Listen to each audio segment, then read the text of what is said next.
Erev Tov Renana. Good morning in New Orleans.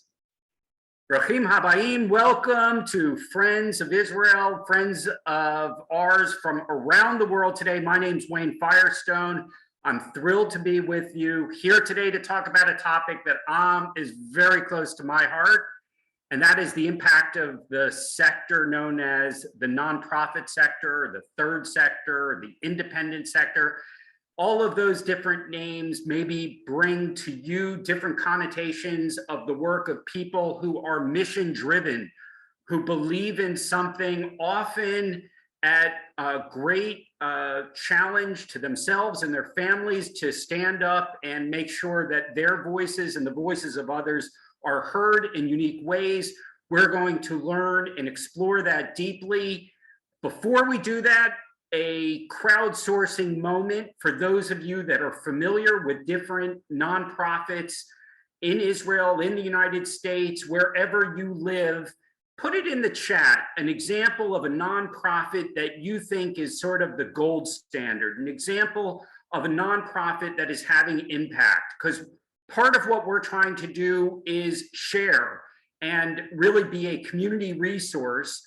And with our new special partner in this series, which we'll talk about, the Israel Legacy Central, we're really trying to look for high impact nonprofits that are servicing specific needs, and particularly in Israel, where, frankly, the government, regardless of what you think of the government, there is a limit to what any government can do. And the independent sector has been created specifically to try to address certain niches that are just not being served by the private sector, the public sector. So we intend to explore that in depth, not only today, because today will actually be the launch of a new series that we've been planning now for several months with our good friends, Mordechai and Carol Karsh, who have co-founded this wonderful network that is actually investing in nonprofits in Israel and doing what we love, that cross hybridization, learning from something that might work in one part of the world and sharing it in another part of the world, and doing that in sort of an open source context where we really can learn from one another. So Mordechai, I know you have been involved in the private sector in one of the great bastions of technology and marketing in the Bay Area where you are today. I know Carol has a great deal of passion, not only for her hometown of currently of Jaffa, where she is, but also Yerushalayim, and where she has spent many years and has had exposure to nonprofits, including ours.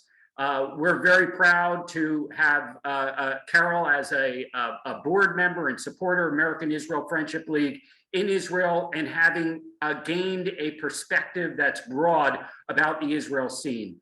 So Mordechai, tell us a little bit today about what sort of drew you into this work, and about what the work you're doing at Israel Legacy, how we're going to begin to explore that in our series. Thanks.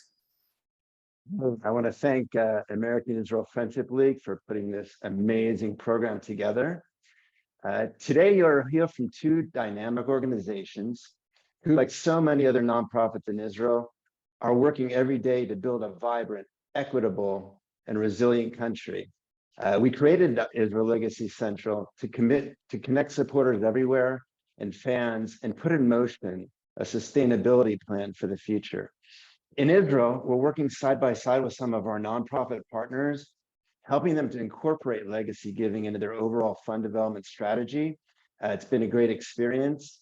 And since launching the organization, I've had the opportunity, the distinct pleasure of meeting some of the most dynamic, creative, and inspiring individuals I have ever met. Now, I'm sure you know that in Israel, the technology sector is really well known for innovation. But I can say without hesitation that it is the nonprofit sector, including hundreds of thousands of volunteers who are working behind the scenes to make things happen every day, oftentimes with limited budgets. That really shows us what the Israel nonprofit sector is all about. I invite you to get to know us and get to know our participants on the show today, Olim Beyahad and Hillel, as they tell their story. So it's my pleasure. And we have a short clip, I believe, about Israel Legacy Central. Great. We'll cue that up now.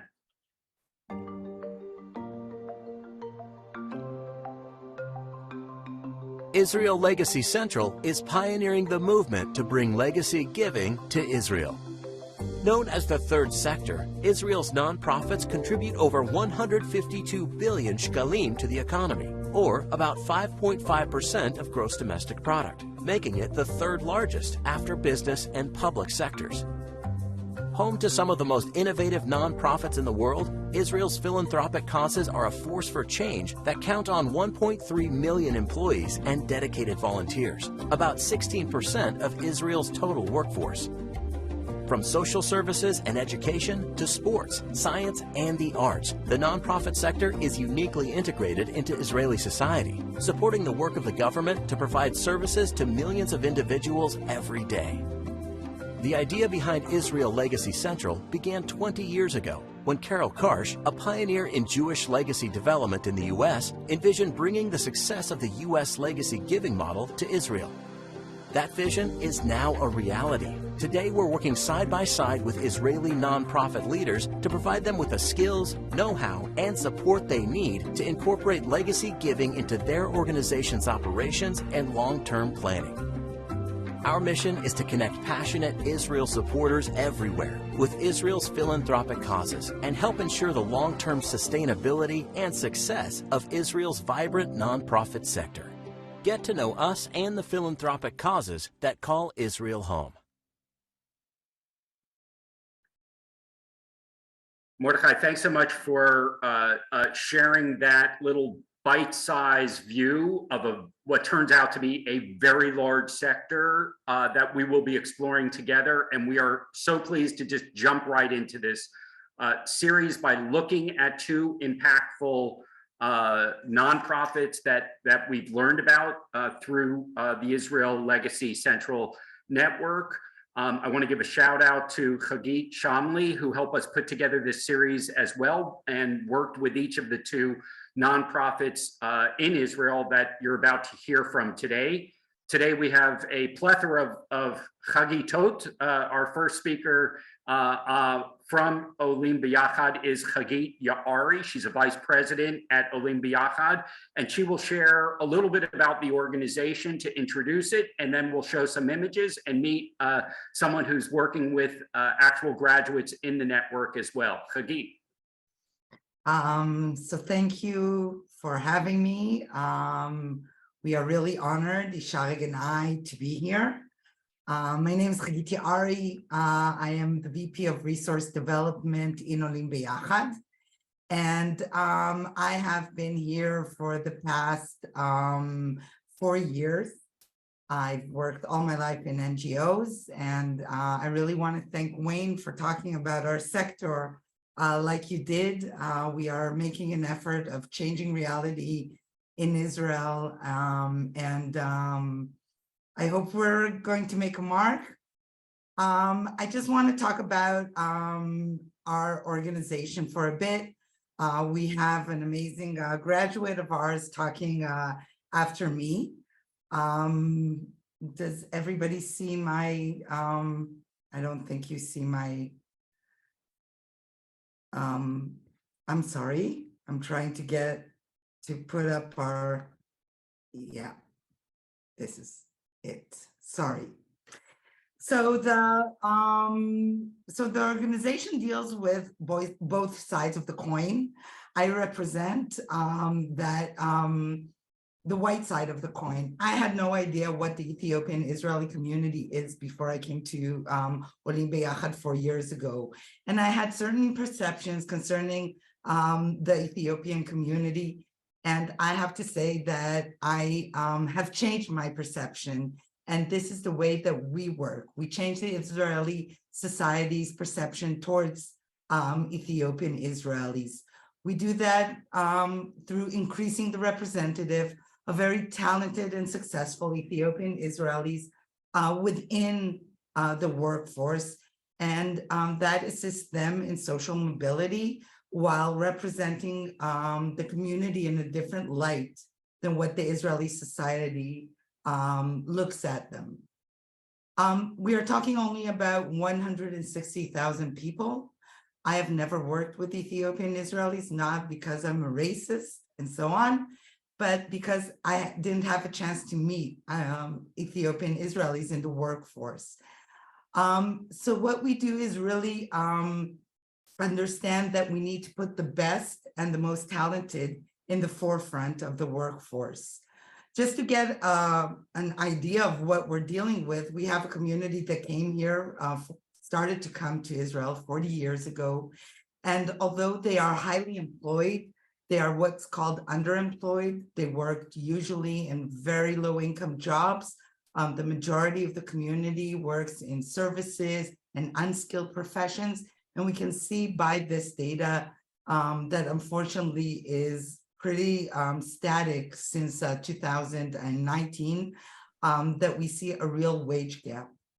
So how do we deal with that? We pretty much illuminate the wonderful talents that we have within the community. We work with youth and university students, some of them on STEM studies, some of them are excelling in different subjects.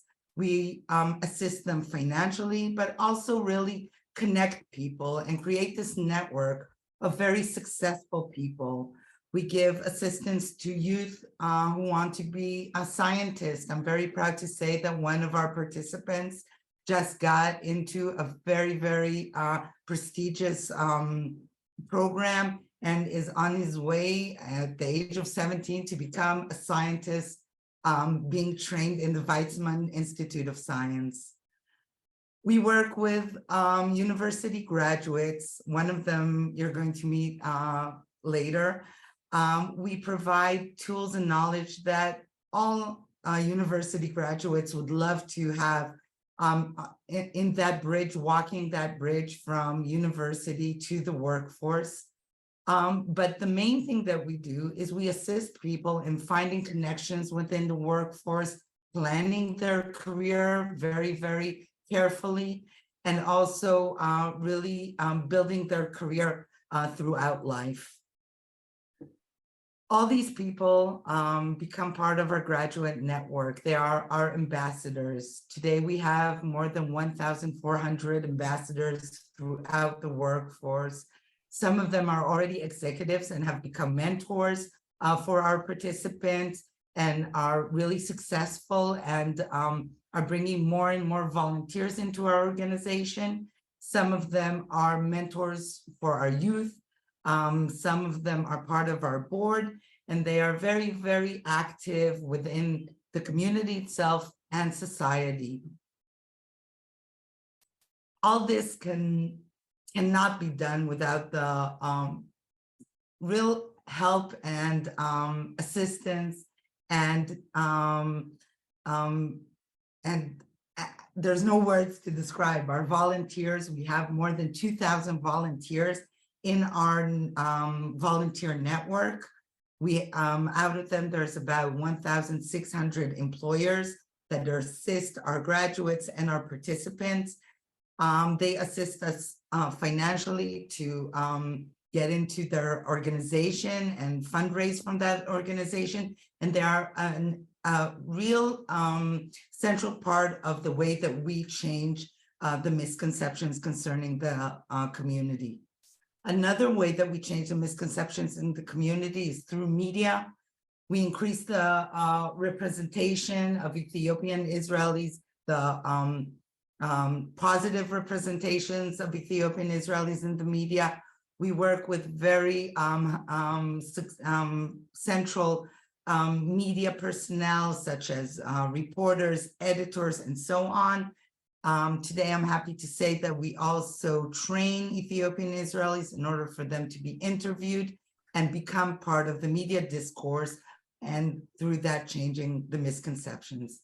And I have one more thing to say. This could not be done without the assistance and the partnerships that we have with people from the US and people from Israel, assisting us in their generosity and their knowledge. And I just want to say thank you to everybody here. We really appreciate it. Well, that is a great introduction. I know that we have some video as well that we can show to give a little bit feel of this, and then we'll hear directly from Yesharag a little bit about her perspective about how she's really for herself and for the people that she works with in the community, how the organization has had an impact on them. So let's go ahead and bring that up. My name is Genet Dasa. So I made Aliyah when I was 11. I learned economy, first degree, and then I had my MBA. The first one is to start life at new country, new environment, without knowing any language and any new culture, and bring yourself and find yourself. As Ethiopian immigrants, we had even more challenge because we didn't look like the other. We didn't sound like the other. We don't have names like the others. After years of volunteering in the organization, it's very meaningful for me to be the CEO. We choose in Olim Beyahad to focus on the workforce and then work by two sides of the coin. So we work with Ethiopian Israeli and assist them to be able to find and get suitable employment. We give them tools and knowledge, and then we help them to finish their path of study at the university and to be able to get suitable employment. On the other side, we work with employers, work with them about how important to give the same opportunity. We believe that employment is the solution for the mobility.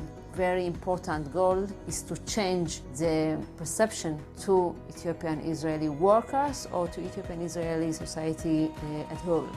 The next decade, it will be the first time that we will see the second generation of academic in our community. And it is the meaning of our work. We create reality and we create opportunity for different minority community to be part of the workforce and to create together very diverse environment.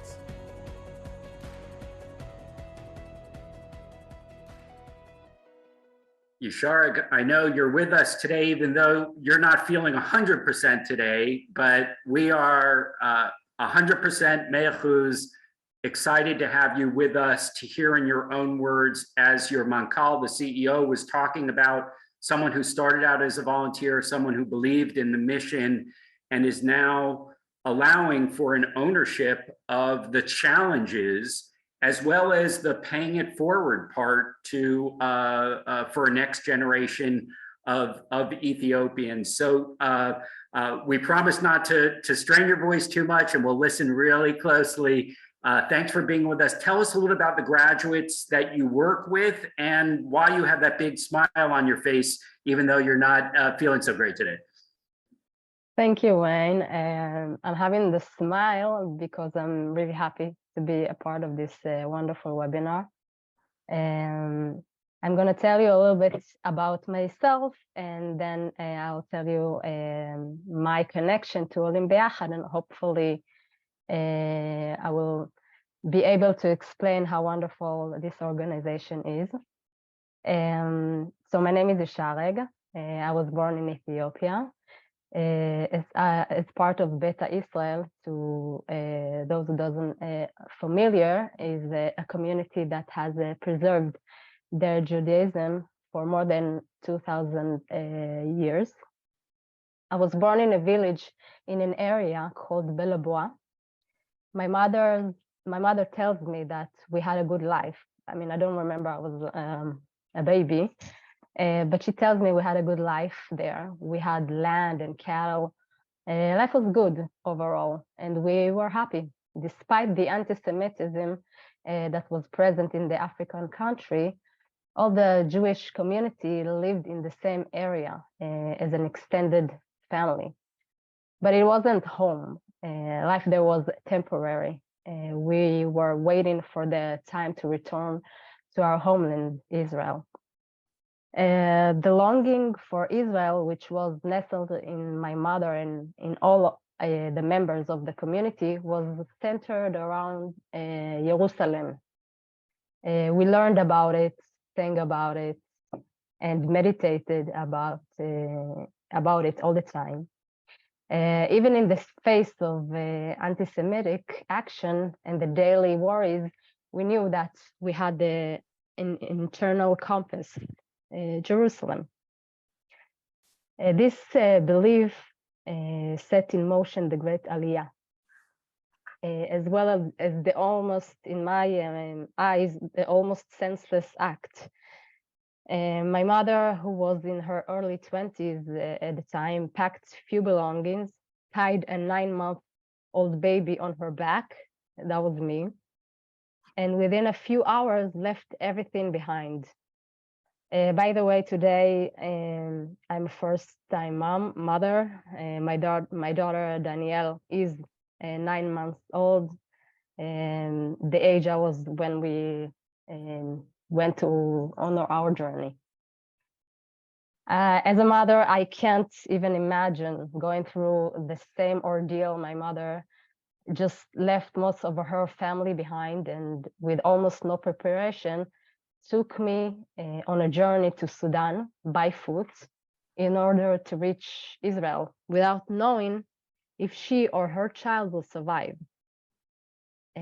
Thousands of Beta Israel fled Ethiopia on foot to refugee camps in Sudan, a journey which usually took anywhere between 2 weeks to a month, lasted for 4 months. The people faced violence attacked, famine, fatal sickness, and excruciating conditions. Even when we reached the refugee camp, we were not safe. My mother realized that she had entered a field of death. That camp was named Amro Kuba. It was the largest camp. About 30 people died daily on that camp. In total, according to an estimate, about 4,000 people lost their lives in these camps. Women, children, elderly, and they just lost their life on the way to the Holy Land. The diseases and the mass epidemic in the camps encouraged at the time the Israeli government to expedite the evacuation of the camps, and they contacted the senior officials in Sudan and signed a secret agreement. And 6,364 Jews came to Israel in November of '84 in what became known as Operation Moses.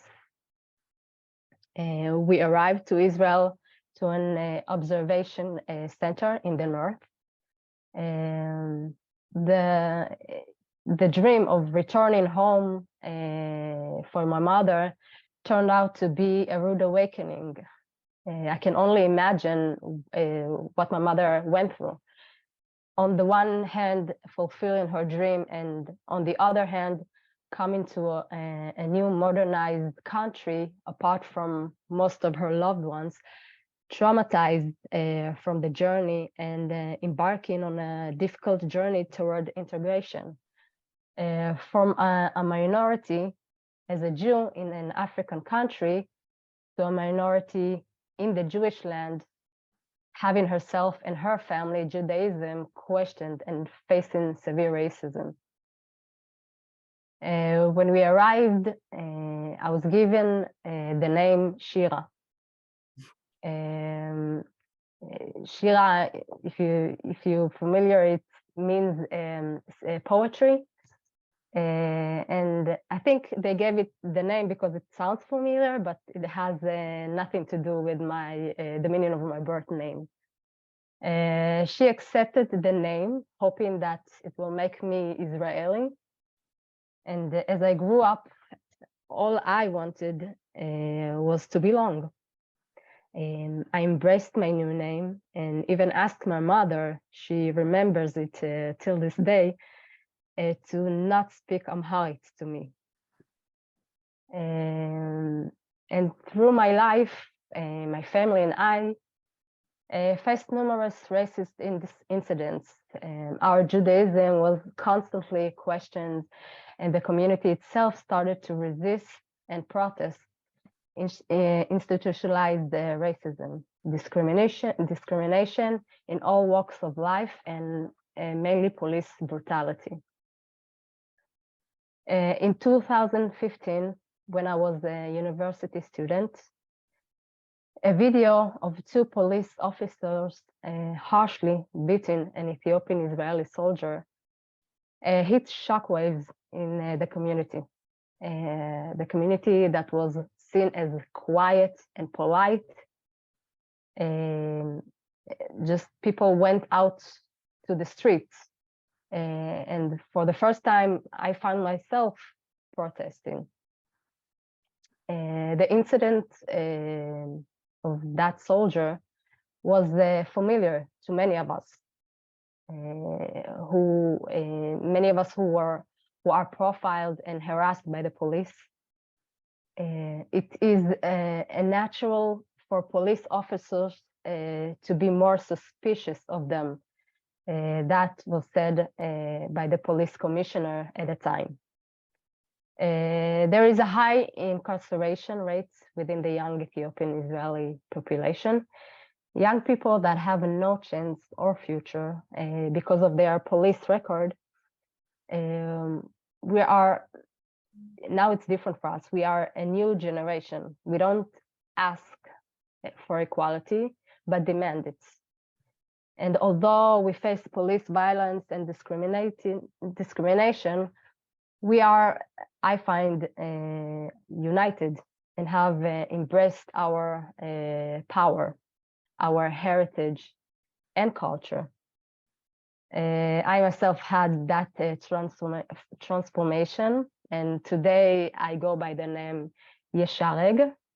That was my birth name. Yeshareg, the meaning of it is 1,000 roots.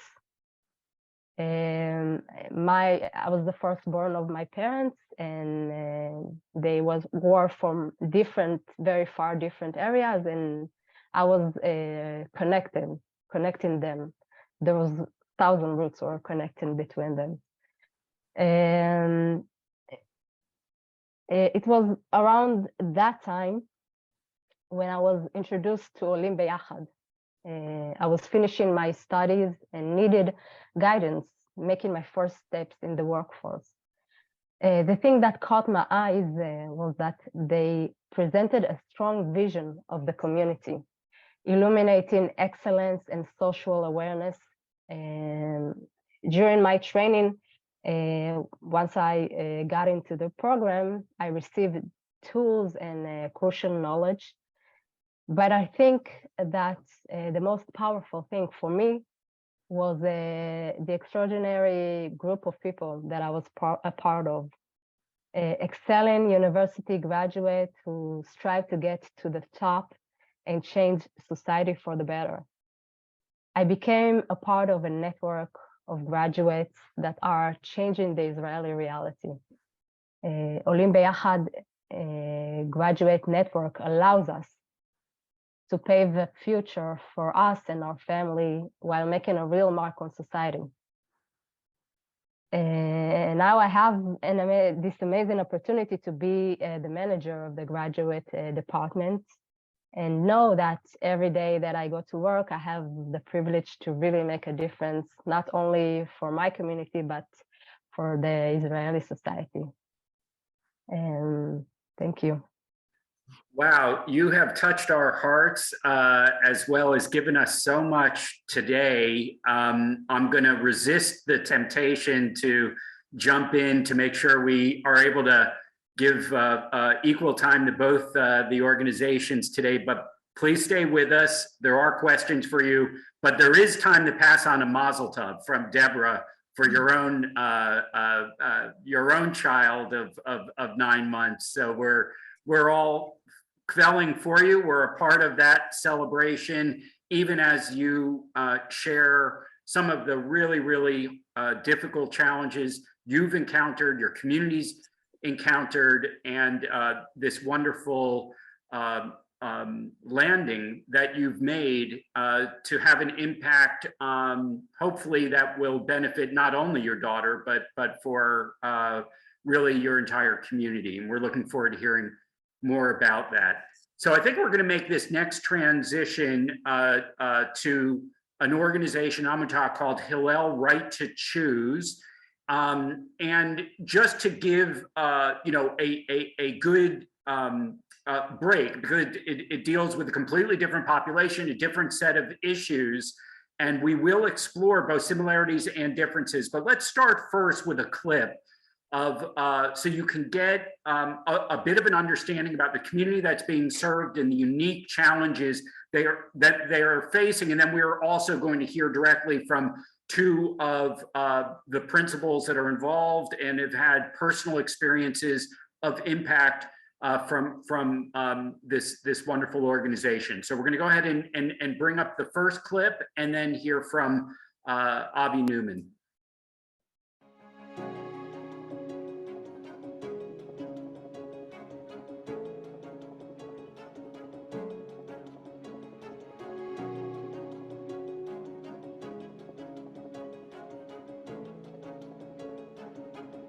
הייתי נשואה בעולם החרדי לבחור חרדי, יצאנו בשאלה ביחד, וכשיצאנו בשאלה המשפחה שלי קיבלה את זה באופן מאוד מאוד מאוד מאוד קשה. היה לי נתק מהם במשך שנה וחצי, כמעט שנתיים. הכל היה מוכתב לי שם, היה מוכתב לי איך ללמוד, מה ללמוד, מתי להתחתן, וכל דבר שעשיתי זה היה לשאול רב, והוא החליט לי מה לעשות, לא היה לי שום מחשבה עצמית. אני מנסה להשלים פערי השכלה, אם זה במתמטיקה לדוגמה, שלא למדו אצלנו כלום. כשיצאתי בשאלה שמעתי על הלל, התחלתי לחקור, לבדוק, ומהר מאוד התחברתי לכל מה שקורה, ומאז משפחה שלי. הלל מלווה את היוצאים בשאלה מהרגע הראשון, וממשיכה איתם יחד עד שהם מצליחים להשתלב באופן מלא. אם זה במלגות לימודים, בהכוונה, בעזרה במציאת מקום עבודה, במחירת תחום לימודים, בשיעורים פרטיים על ידי מתנדבים ועוד ועוד. מגלה כל יום עוד ועוד דברים שלא ידעתי. לומדת גם איך להתמודד עם העולם בחוץ ולא להוריד את הראש להרבה דברים, מה שהיה לי הרבה בתור דתייה. אז כיום אני מתכנן להתגייס, אני מתכונן לגיוס. אני רואה את עצמי עם עבודה מסודרת, עבודה שאני בוחרת לעשות, ולא שבחרתי דרך איזה שהם חוקים שאמרו לי בעבודה כזאת לא צנוע לאישה לעבוד. חלק מהם הולכים להייטק, חלק מהם ילכו להוראה, חלק מהם ילכו לתעשייה, חלק מהם עובדים בשירותים, עובדים בהמון תחומים, בהמון מקצועות. אנחנו רואים אותם בכל מקום, וזה פשוט נפלא. ברוך אתה אדוני מקדש השבת. אמן.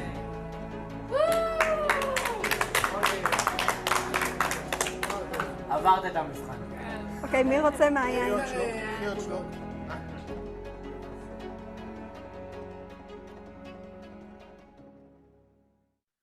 Avi, I see you shaking your head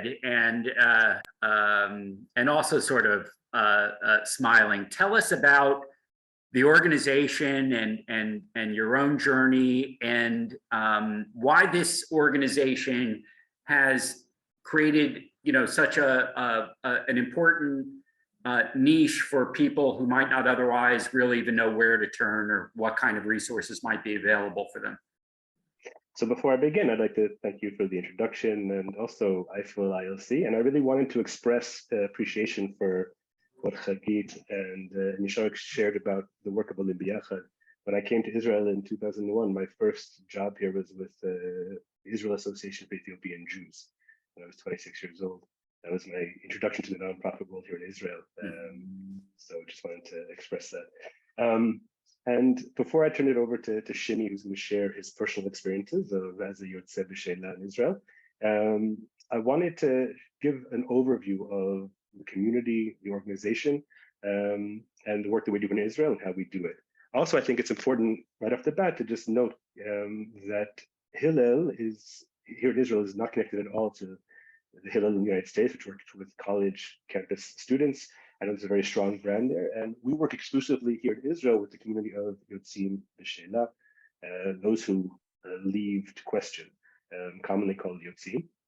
And one of the things I think it's really important to understand about that process, and these are folks who have left the ultra-Orthodox world to integrate into larger Israeli society, is that a lot of people think of that as a lateral shift, meaning we've all of us made shifts socially or politically or religiously over the course of our life, whatever our experience may be. But I think that what happens for Yotzim B'Sheila in Israel is much more akin to an immigration process. They're coming from intensely insular communities with a high degree of social cohesion and also a social sanction. When they leave, they're generally excommunicated or cast out completely from friends and family and loved ones. They possess virtually no knowledge of a lot of the basic social norms that exist here in modern day Israel. They have generally no core education in maths and English and social sciences of any kind. And generally speaking, have very low level of both soft and hard employment skills. So when your team arrive at Hillel, for the most part, they're in survival mode. And our methodology is for the first 3 to 5 years of the transition process to provide as comprehensive a basket of skills and services as possible to get them stable and secure, and then provide tools for them to start both establishing and achieving long-term social integration goals, education goals, career goals, and so forth. Currently, we have 4 centers throughout Israel. We have one in Jerusalem, one in Tel Aviv, one in Haifa, one in Rosh Pinah. And we're opening a 5th center in Beersheba in 2023. We also have an emergency shelter facility, which is a residential facility in Jerusalem. And we're hopefully going to be opening a 2nd one in Tel Aviv, also in 2023-24. And that serves our most vulnerable participants. And what we provide in general is individual and group psychosocial services, support in accessing rights and benefits, free legal aid. We have transitional housing units as well throughout the country where residents can live for 1 year rent-free and have the services of counselors and social work staff on site. We have a single parent program, and right now we have 359 parents in programming with 780 children. We provide services for Yotzim who are serving in the IDF. We have an education and career development programming, a scholarships project where we provided 495 scholarships in 2022, and over 700 events and community building activities take place at our centers nationwide throughout the year.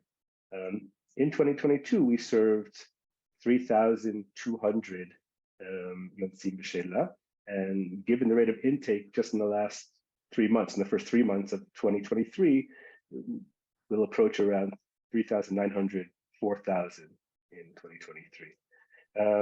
So essentially the mission is that, I think that one of the reasons why people are leaving ultra-Orthodox communities in Israel in greater and greater numbers, and maybe we'll talk about that later in the question and answer.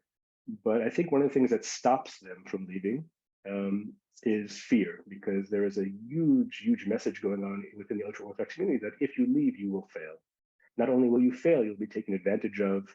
It's a very dangerous world out there outside the confines of this very safe, secure space that this community provides. And the message from Hillel is, if you are thinking about making that choice, you can leave and you can succeed, and you will have all the support that you need in doing so. In a nutshell, in one leg. Well, that's really a helpful overview and really an understanding of what you're doing. You should know you have a shout out from Beersheba. Megan in Beersheba is excited that your footprint is large and reaching a town that's near and dear to many of us. I know you have with us a colleague, Shemi Lev, who has a background as an attorney in Israel, as well as serving as a mediator. I can imagine that both of those skills could be very helpful with your organization as well. I'm sure there are familial challenges, there are legal challenges, there are different issues. Tell us a little bit about how Hillel for you sort of represents a path and has helped you in your journey to where you are today. Thank you, Wayne. Hello, everyone, and thank you for having me. My name is Shimi Lev, and I will share my story, which explains why Hillel is such an important organization, especially for me. I was born in Moscow, Russia, in 1984, to a secular family, mostly academic, and we made Aliyah to Israel in 1987, before the big Aliyah of the 90s. And my parents became more and more Orthodox in Israel, and ending up in the most Orthodox city in Israel, Modi'in Illit. I went through the standard Orthodox curriculum from the first grade to the end of the high school, Yeshiva Gdola, with no math, no English, nothing but Orthodox studies. When I was 20 years old, I got married in a shidduch, matchmaking. My two kids were born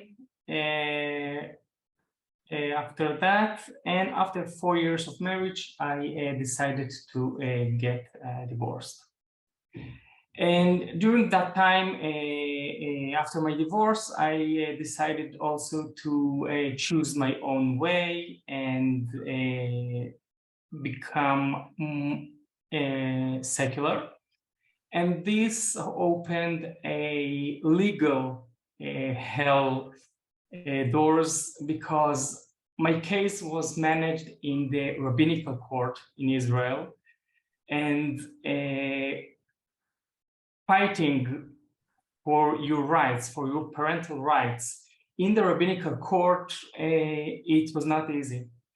At this point, I had my job, but I didn't have enough money to pay for an attorney to represent me, so I represented myself. And it was quite hilarious for me to arrive at the rabbinical court with hair over my shoulder and getting a verdict that the kids can come to me for Pesach and Shabbat. And it showed me that I have some skills, some legal skills. And I decided to start my law school. And I went to evening Miflala. I had my daily work, I had my afternoon studies, and I had my fight for my kids. And that was the fight for my 10 years, for the decade after my divorce, fighting to see my kids. I finished my law school. I finished my prestige 2 years internship in the field of family law, and I got my lawyer license. And all that time, Hillel was there for me. It not only was a scholarship for my studies, it was a community. It was a place that you can meet friends. It can a place that you can come on a Friday evening and eat with some friends.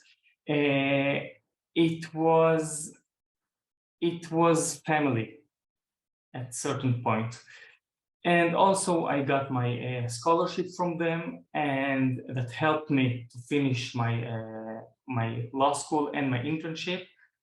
And now I'm proud to say that I'm part of the legal team at Hillel on the field of family law. So I help others who want to make their choice and not being ripped off of their assets or worse, their kids.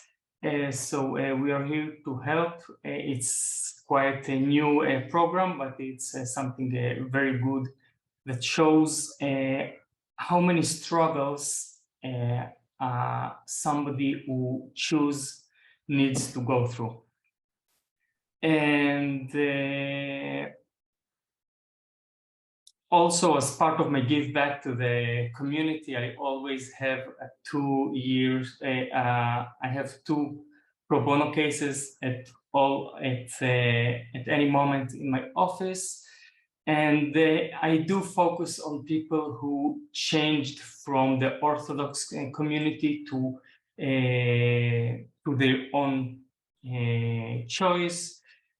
Because I believe that people need to choose, and when people have no background, no mathematics, no English, not even learning skills, how to think academically, Hillel gives you the very, very basic tools to be somebody who can make a change, to be somebody who actually a profitable citizen in the country that can learn, can work, can achieve something, and can follow their dreams.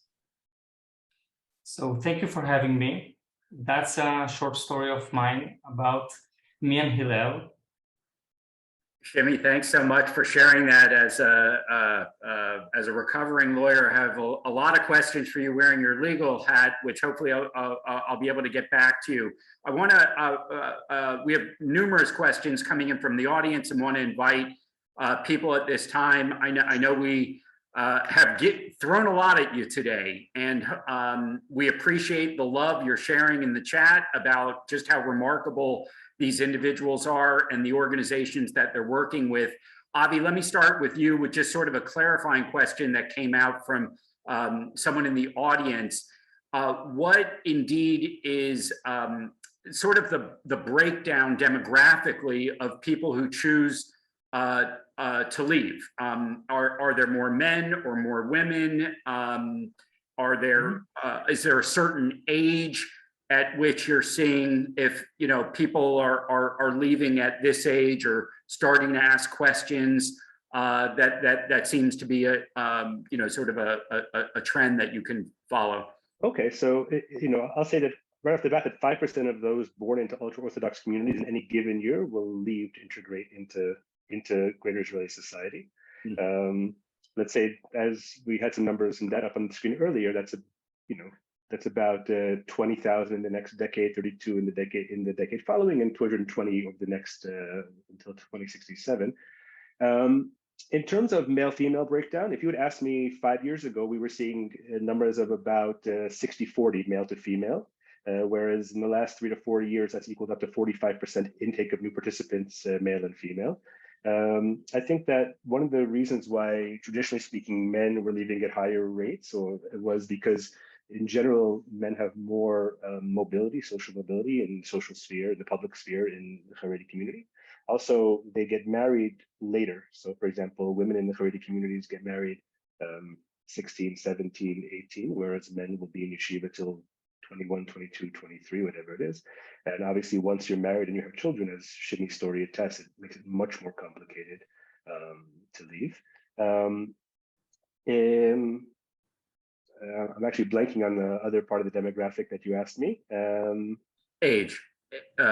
Age. So generally speaking, we're talking about Hillel. We only work with folks who are 18 and above because we work with the Ministry of Welfare and some capacity. However, for example, when we opened up our center in Rosh Pina, which was in Sfat at the time, in that community, we have folks who are starting to leave as young as 12, 13, 14.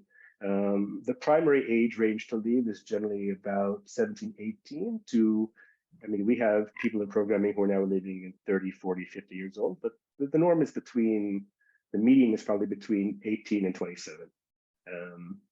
Yeah.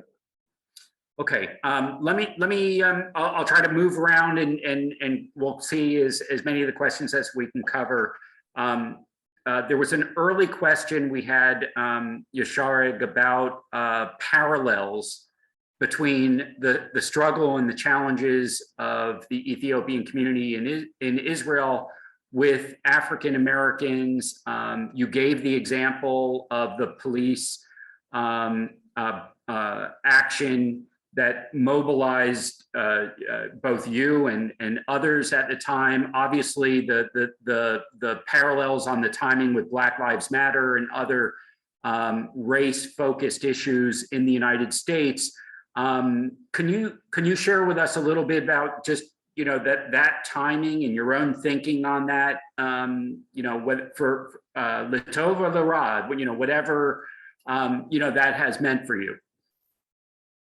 And growing up and living in a society where Ethiopian and Israeli were mostly looked down at,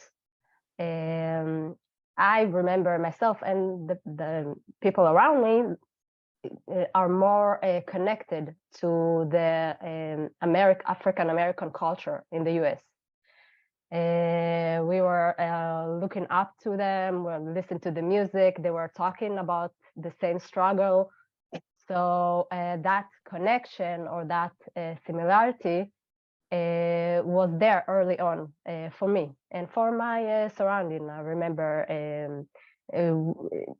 myself and people around me were not even listening to Israeli music. We were like listening to Black music, and over the years, I think that the struggle in the US was very, as I grew up and I understood the severity of the racism here in Israel, we felt connected to that struggle because there was a lot of similarity. During the Black Lives Matter, it was very hard also here in Israel, and it was unfortunately very close to home, and because not long after George Floyd was murdered, there was a killing of a young Ethiopian teenager by a police officer here in Israel. And that was a very difficult breakdown for us. And I think it was enhanced by what was happening in the world, and in particular in the US. So in that way, we felt even more connected to the pain, to the struggle. So it felt like what was happening there, it is happening here. So I remember in that time, there were many talks about what's happening in the US and how it's happening now in Israel, because we knew about the police brutality, we knew about the discrimination, but we hoped that it won't get to that extent. That happens in other countries. Horrible as it is, it's not going to get that worse for us here. And when that happened, it really, really hit home, and we really were connected to the evilness of police brutality, racism, and realizing it's a worldwide issue and not just an Israeli issue. So in that way, we felt very connected, sadly. Let me stay with you for a moment on the issue of allies. One of the, I think for a lot of our listeners who are hearing about your story and are reflecting, there will likely be a lot of sympathy. And I'm curious, in in Israeli society, have you found that certain organizations or institutions have understood your struggle and come forward, or do you feel it's sort of not really there's a lot going on in Israel. There's always a lot of noise around a lot of different issues. This moment, no exception. Do you find that there have been is the army experience, is some other institution, a place where you found more or a different kind of support and understanding? Universities, gone, I don't know, any other place where you feel like there's been progress or, lights of hope in terms of allies?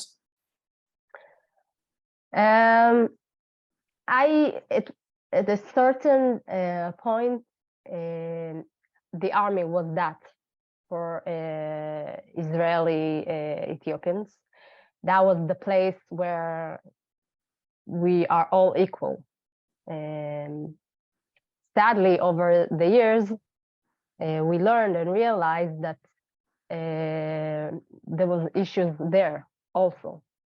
Many soldiers were facing even their racism, which was making everything even harder, because that was supposed to be the place where they can experience equality to some degree. And unfortunately, Ethiopian Israelis were even taking their own life in the army. So in that aspect, specifically, and because of the light of the hurt that came in various ways from the institution in Israel, there is not much, there's a lot of disbelief in the system. And in general, organization and non-profit organization that were set up in Israel in order to make a change and to help the Ethiopian society were also a source of disappointment in large, because there was a lot of a use of the fundings and not necessarily was helping. There was a lot of exploiting there. So I know, and I experience, and also I know from the community, there is a lot of disbelief from those type of organizations. That's why I feel very in peace, maybe I can say that, in Olim Beyahad, because that is an organization that really does work every day in order to really make a change. Great. So in that aspect, I know that I'm not biased. I'm honestly saying that Olim Beyahad is really working in order to really make a difference. So, yes. Thank you. Shimi, let me just give you just a brief moment to respond to the same question, and particularly maybe with respect to the courts. I know you mentioned you do 2 pro bono cases. You maintain active involvement around issues within the organization as well when you're wearing your legal hat. Have you found there have been, are the courts or certain aspects of Israeli legal system that are helpful? I'm sure there are plenty of things that are challenges, but have you identified some allies in the judiciary, in the legal process, et cetera? Is it where do you see that? The difference in Israel in the judicial system is you have 2 parallel systems. You have the Orthodox rabbinical court and you have the secular court. And they are parallel because you can choose where to go. And I do see that there is some, for example, I don't recommend for somebody who leave the community to go to the rabbinical court, because you can always find the legal way and make it to punish that person, and it was not once, not twice that people who made a different choice got different verdicts from the standards.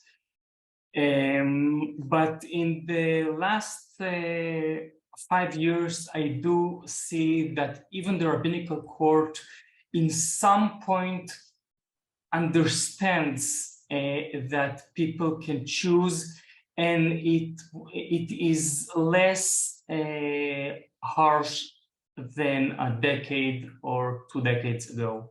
Okay, well, we're gonna take those 2 points of light, and I'm gonna with great thanks for the brevity, everyone, with these amazing stories you've shared. I want to turn back to you, Mordechai, just to wrap on what we knew was going to be a packed episode from the beginning. But I really do think we've gotten the kind of attention and response we're looking for. Tell us what more we could look forward to from these kind of profiles of organizations that you've identified. Thank you, Wayne, and Shimi and Yishareg, Avi and Chagit. That was truly, truly amazing. We only had an hour, but yes, the good news is we've got lots more to come. We're putting together a really solid lineup of live programming, and every couple of months we invite you to join us. We really look at this as building a community, so we want to invite all the participants to share what we're doing and invite their colleagues and friends and tell the story. So thank you for everybody coming on, and Wayne, I'll pass it back to you. Really Great. appreciate and of course, putting together a good program. Of course, as with everything else, we provide anyone that wants it, a video. If you want to share this episode with other friends, that's how to initially pay it forward a little bit and share the stories of these great organizations and the representatives and their spokespeople that are shared with us graciously with their time today. As many of you know, we love stories that are true and real about Israel and its diversity and its challenges and its many accomplishments, as well as its considerable challenges that it always faces and finds a way to overcome somehow. Next week, we have a truly inspirational program for you. As always, April 2nd on Sunday, come back and we're going to do a part 2 from the Mishkan Museum in Ein Harod. This is, for those of you that saw the first episode, you got to see a bit about their main collection, this beautiful collection that deals with Israeli art and kibbutz art, and indeed tells multiple stories through art pieces. But we have they've had an incredible exhibit that over the last few months, which is only going to be you'll only be able to see it in person for a short time longer.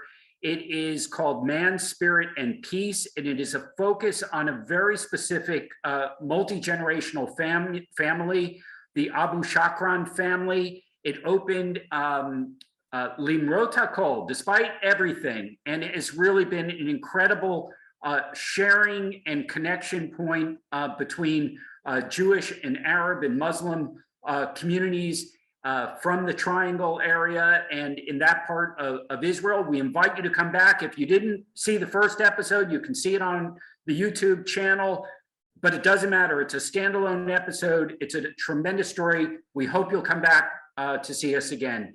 Thanks again to our friends and partners in doing this. We look forward to telling you more from Israel Legacy Central, other nonprofits in the future, as Mordechai mentioned. We hope everyone has a safe week, and we look forward to being with you with exciting program throughout the spring. L'hitraot.